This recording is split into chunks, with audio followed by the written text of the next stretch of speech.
This is Tank Versus. The most bonkers show about which tank is stronger. In the last episode, a vehicle with access to guided missiles won a fight against a vehicle that had to rely on conventional shells. This time, both duelists are capable of shooting ATGMs. It's the experimental MBT-70, which paved the way for the American MBTs of the new generation. And the Chrysanthema missile system, designed specifically to hunt enemy tanks. Who's gonna win? Let's find out. The first round takes place in the European province. As usual, our duelists have to find each other first. Nope, you've forgotten that the Chrysanthema is fitted with a radar. They've already scanned the area and found the American vehicle. All that's left is to lock on the target. The MBT-70 still doesn't suspect a thing. No wonder. They're 2.5 kilometers away from the opponent. Wait a second, Chrysanthema deploys a smokescreen and reverses a bit? They've just revealed their position to the opponent. That's just their way of flexing on the enemy. The MBT-70 doesn't have thermals. There's no way for them to see the target. Yeah, they know the approximate position of the opponent, but is that of any help? They take a blind shot into the smoke. No luck. It does not connect.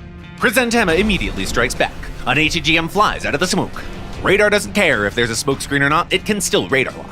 The American vehicle tries to evade the missile and shoots it down with a well-timed burst of machine gun fire. But there's another one closing in on them. Chrysanthema can control 2 missiles at once. The MBT tries to shoot the other one down as well, but fails. It's a direct hit. It's harder to do than it seems. The winner of the first round is clear. Chrysanthema MBT-70 1-0. This time we go to the fields of Normandy. As it might be the decisive round, it's only fitting that it takes place in one of the key locations of World War II. And this time we're in for a slower start. The Chrysanthema sticks to the edge of the battle zone and finds a position next to some houses. The MBT-70 moves through valleys to the center of the map, constantly scanning the surroundings with binoculars. Target spotted. It immediately calculates the distance with its laser rangefinder and moves out of cover to deliver the blow. The Chrysanthema finally spots the threat. It creates a smoke wall, trying to replicate the success of the last fight. Fire! A hit right to the middle of the hull. The whole crew is out. If you have no time to reposition your vehicle, smokescreen won't really do much against an enemy who knows where you are. 1-1.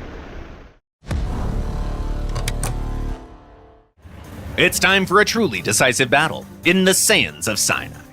This fight's gonna be very different. Almost no distance between the duelists from the very start. That's 150-200 meters max. For these vehicles, that's practically within arm's reach. They almost immediately spot each other. The tank gets ready to fire a missile.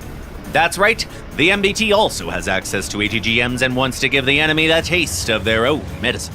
The Chrysanthema stops. They're getting ready to launch their missile. It's a missile versus missile kind of situation. But the MBT-7 isn't gonna wait for a direct and easy fire solution. They launch their ATGM on the move and send it round the hill. Beautifully done. No crew left in the enemy vehicle. I think there should be a special achievement for defeating a missile carrier with a missile. Maybe, but the American MBT needs no achievements to prove its superiority. A daring victory in the final round. MBT-70 Chrysanthema 2-1. The winner of this versus is the MBT-70.